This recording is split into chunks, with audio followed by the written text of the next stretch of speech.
Assalamualaikum warahmatullahi wabarakatuh. Halo pemirsa, bagaimana kabar Anda? Bertemu kembali bersama saya Anissa Karisma. Kami akan menghadirkan informasi seputar Kabupaten Kota Waringin Timur yang telah kami rangkum dalam Jurnal Kotim. Berikut liputan selengkapnya untuk Anda.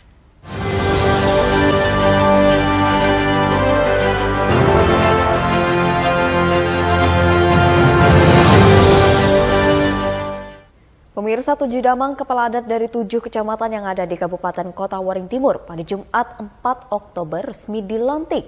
Mereka diminta untuk berkolaborasi dengan pemerintah daerah dan lembaga adat lainnya dalam menjaga adat istiadat Dayak di bumi Habaring Hurung. 7 damang kepala adat yang dilantik adalah Damang Kepala Adat Kecamatan Telaga Antang, Antang Kalang, Tualan Hulu, Bukit Santuy, Teluk Sampit, serta Kota Besi dan Cempaka. Pelantikan dilaksanakan serentak di Gedung Serbaguna Sampit. Para damang kepala adat Dayak tersebut dilantik langsung oleh Bupati Kota Waringin Timur Halikinur. Dalam kesempatan tersebut, Bupati Halikinur berpesan dan meminta kepada para damang untuk saling bersinergi dan berkolaborasi dengan pemerintah dan lembaga adat lainnya. Menurut Halikinur, peran damang sangat besar dalam menegakkan aturan adat Dayak di bumi Habaring Hurung, namun dengan berkolaborasi bersama, maka pemerintah dan lembaga adat akan lebih mudah dalam memperjuangkan hak masyarakat adat setempat. Nah, saya ingin nanti bersatu dengan pemerintah daerah bersama-sama kolaborasi. Itu kita ini kan ada Diadi, ada Damang, ada Mantir, ada Betamat. Nah kan persatuan kalau menyatu jadi satu gitu mudah untuk memperjuangkan hak-hak masyarakat kita, terutama hak-hak daerah juga. Perannya itu cukup besar Damang, karena Damang itu yang akan menegakkan aturan adat di daerah. Dan dia juga ikut bersinergi dengan pemerintah kecamatan. Makanya saya instruksikan Damang agar selalu berkoordinasi dengan pemerintah kecamatan. Nah, Mantir itu dengan pemerintah desa. Damang Kepala Adat Kecamatan Tualan Hulu, Leger El Kunum yang saat itu dilantik mengatakan akan bekerja sesuai aturan yang berlaku dan siap berkolaborasi bersama pemerintah mulai dari tingkat kabupaten hingga desa. Dirinya beserta jajaran akan bekerja maksimal dalam menjaga adat istiadat suku Dayak meskipun tantangan ke depan terhadap hal tersebut dirasa semakin berat. Setelah dilantikkan ini, harapan dari saya sebagai Damang Tualan Hulu, mudah-mudahan pertama sesuai dengan arahan Pak Bupati tadi, kita harus berkoordinasi, bersinergisitas dengan lembaga pemerintahan, baik tingkat kecamatan maupun tingkat desa. Begitu juga saya saran kepada seluruh mantir saya juga berfungsi dengan kepala desa dan tokoh masyarakat, DPD dan sebagainya di tingkat desa. Dan mudah-mudahan setelah adanya dilantiknya Damang ini, Damang dan tim dan jajarannya bisa bekerja secara maksimal, terutama untuk mempertahankan, memperjuangkan adat istiadat Dayak yang tentunya mempunyai tantangan yang begitu berat dengan ke depan ini, apalagi dengan banyak hal-hal yang bisa mengurangi daripada kecintaan kita dengan adat istiadat tersebut. Dengan dilantiknya 7 damang kepala adat tersebut diharapkan dapat bekerja menjalankan tugas dan fungsinya dengan baik sesuai aturan yang ada demi kesejahteraan masyarakat adat Dayak di Kabupaten Kota Waringin Timur.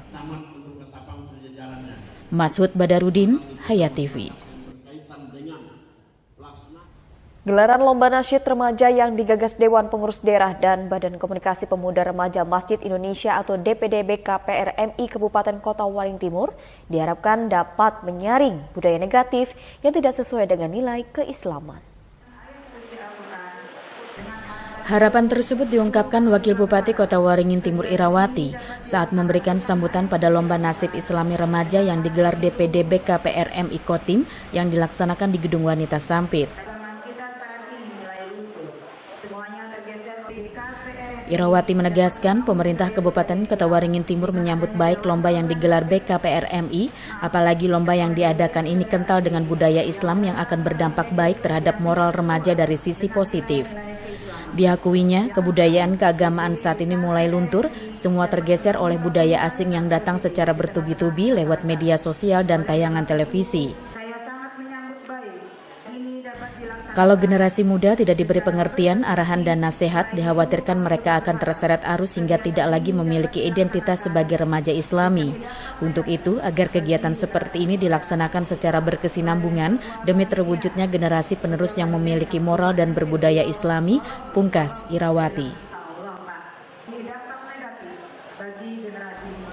Sementara itu menurut Ketua Panitia Lomba Nasib Islami Remaja Nur Syaifullah mengatakan ini merupakan upaya BKPRMI Kotim mendekati remaja sebab seperti yang diketahui di usia remaja ini tantangan keikutsertaan kegiatan beraroma Islami cukup tinggi. Alhamdulillah kami mendapatkan peserta yang luar biasa banyak dengan batasan waktu yang sangat singkat sekali, kurang lebih 10 hari bahkan hanya 7 hari. Itu yang antusias yang luar biasa. Kami terima kasih yang sebesar-besarnya kepada bapak-bapak kepala sekolah, kepala madrasah, bapak dan ibu guru agama yang memberikan support, melatih atau segala macamnya sehingga peserta mereka, anak didik mereka bisa mengikuti kegiatan ini.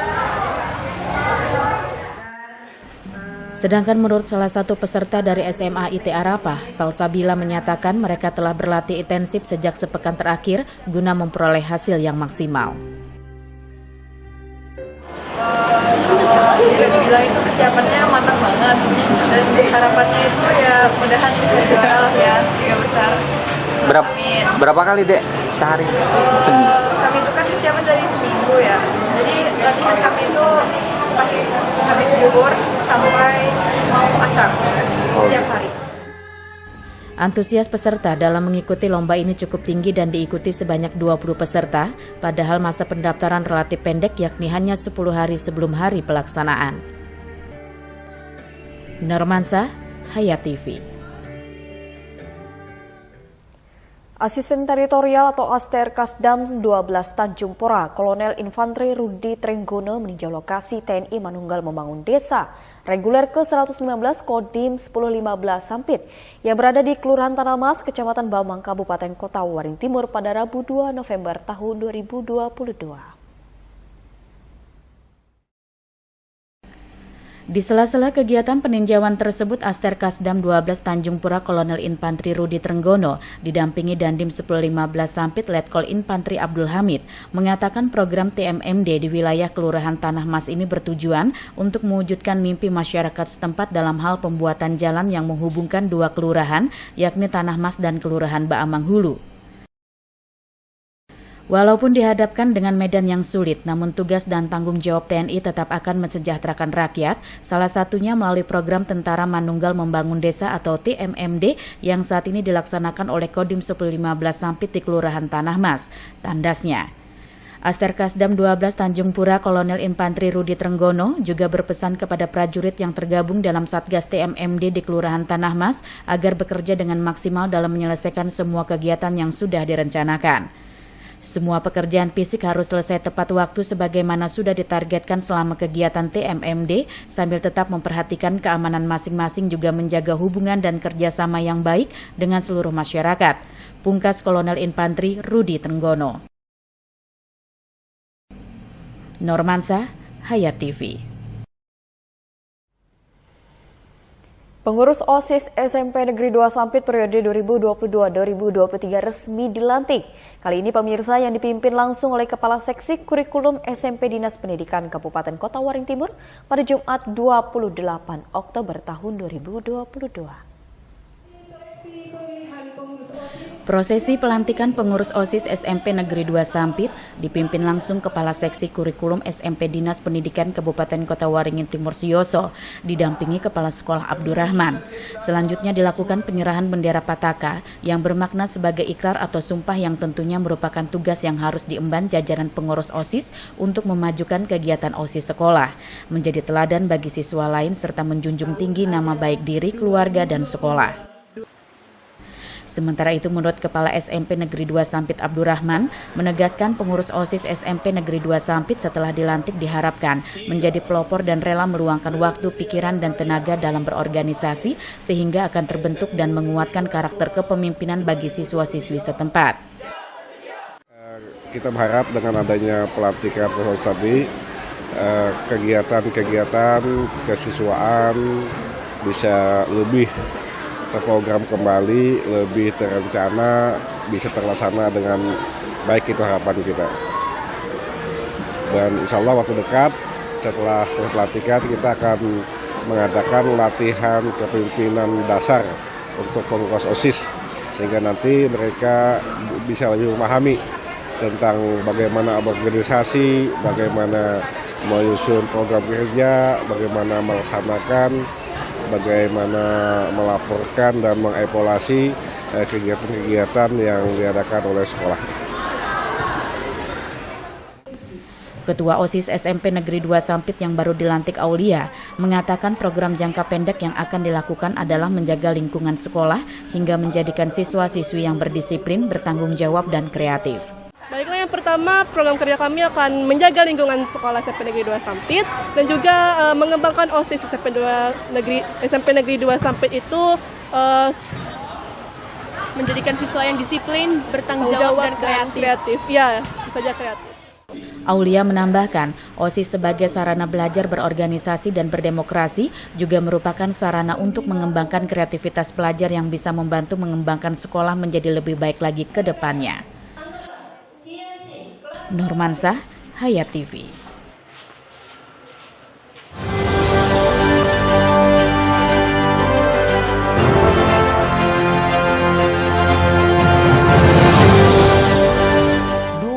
TV di rumah Inyong cuma jadi pajangan. Lah kepriben punya TV gambar nggak bisa ditonton. Bruwet sampai ganti TV, ganti kabel, ganti antena, pindah tempat. Tetap baik, bruwet. Maring sekarang sejak Inyong pakai TV digital, di rumah Inyong jadi rame terus. Gambar TV nggak semutan, suara jernih, celing. Pasangnya gampang, nggak pakai ribet. Ayo pakai TV digital aja, kelalen pasti celing.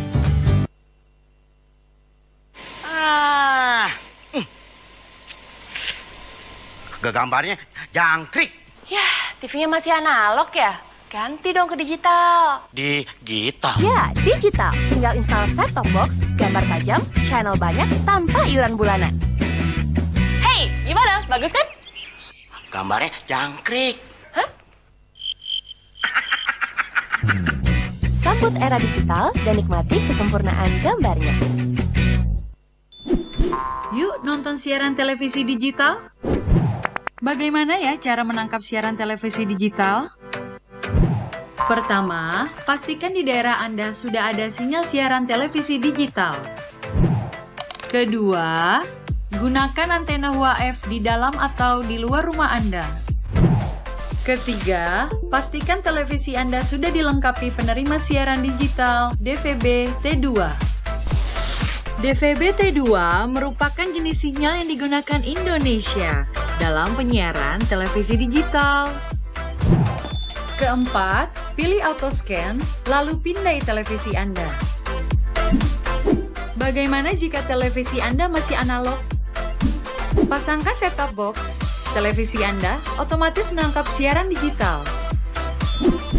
Bersih gambarnya, jernih suaranya, canggih teknologinya.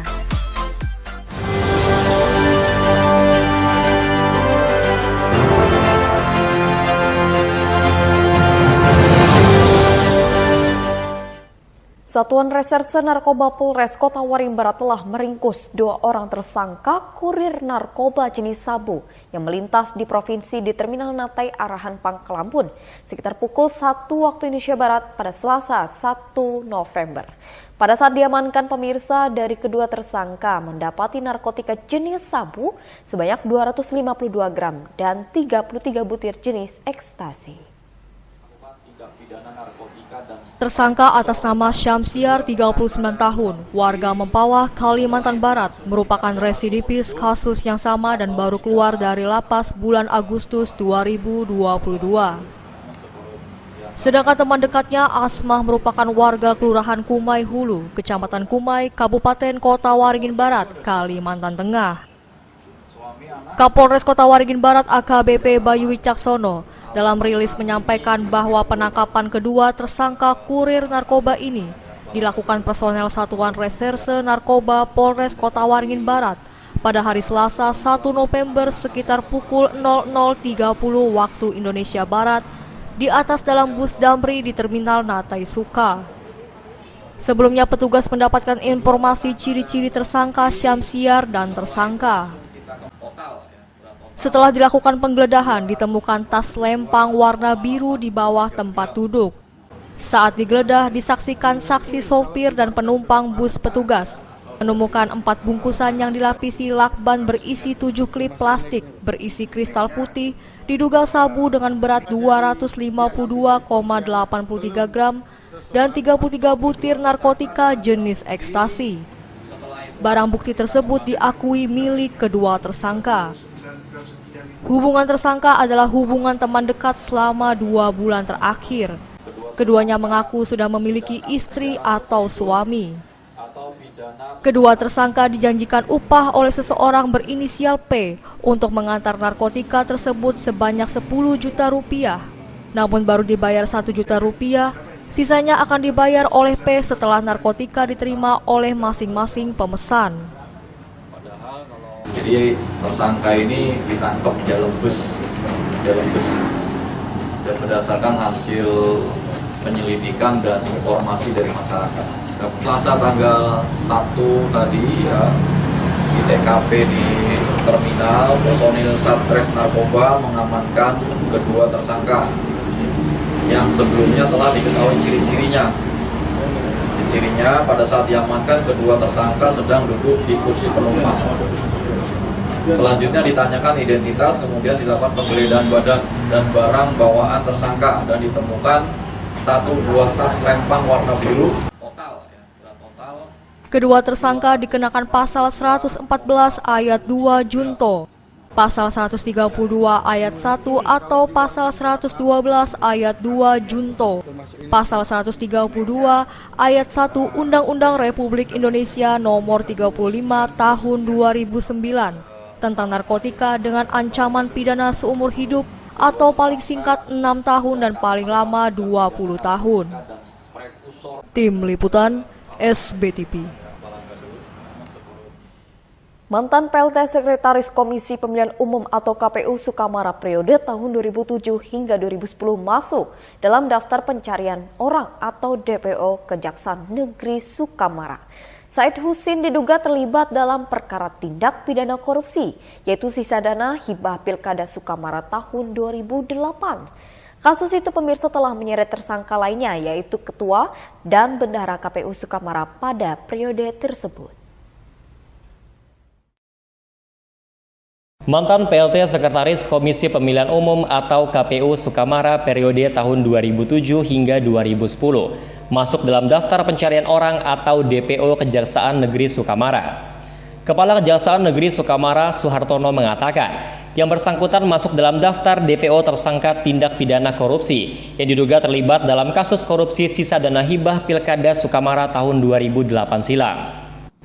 Suhartono menjelaskan bahwa upaya pencarian terhadap tersangka sudah dilakukan pihaknya dalam menggali informasi serta berkoordinasi bersama berbagai pihak. Selain itu juga dengan mendatangi kediaman yang bersangkutan untuk melakukan penjemputan. Dalam kesempatan itu, Suhartono juga berharap masyarakat bisa memberikan informasi terkait keberadaan Said Husin dengan memberikan informasi tersebut melalui nomor 0858 2290 2298. Said Husin ini merupakan DPO kita terkait dengan perkara dana bantuan hibah dari pemerintahan Kabupaten Sukamara. Jadi pada tahun 2008, nanti sampai dengan sekarang yang bersangkutan itu sudah menghilang sejak dilakukan penyidikan, sehingga ya kita selaku aparat penegak hukum ya tetap harus menegakkan ini semua, karena ada pihak-pihak yang harus bertanggung jawab. Sudah dua, jadi ketua KPU, bendahara KPU, ini tinggal sekretaris KPU dulu. Jadi notabene sekretaris KPU ini yang mempunyai peranan yang paling penting dalam pencairan dana itu, terus kemudian penggunaannya. Jadi masih terdapat sisa dana yang seharusnya 1,3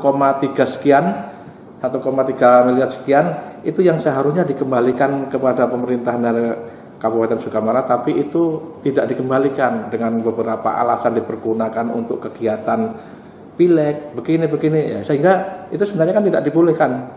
Sehingga mereka menggunakan uang itu pada faktanya betul tidak dipergunakan untuk itu, tapi dipergunakan untuk kepentingan pribadi mereka, sehingga pihak-pihak yang terlibat dan terkait ini ya harus mempertanggungjawabkan. Himbauan saya kepada masyarakat, khususnya masyarakat Sukamara ataupun Pangkalan Bun atau di wilayah Kalimantan atau di tempat lainnya, saya mengharap ini kan DPO ini merupakan orang yang harus mempertanggungjawabkan perbuatannya. Kalau memang melihat dan mengetahui keberadaan orang yang bersangkutan yang sudah kita sebarkan melalui media, Instagram, Facebook, segala macam, mohon diinfokan ke kami melalui telepon yang sudah dicantumkan di dalam Instagram tersebut, agar supaya nanti kami pun juga bisa melacak. Kalau semuanya melacak kami sudah kita lakukan, cuman ya syukur-syukur kalau dari masyarakat kita mendapatkan info lebih detail, pas posisinya di mana lebih pas gitu.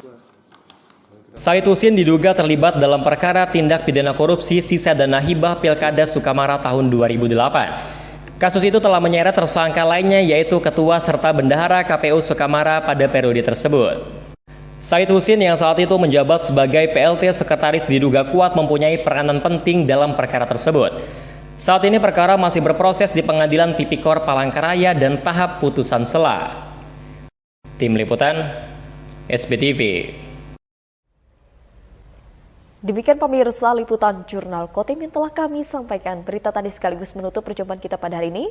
Saya Anissa Karisma mohon undur diri dari hadapan Anda dan mewakili seluruh jajaran bertugas akhir kata. Wassalamualaikum warahmatullahi wabarakatuh dan sampai jumpa.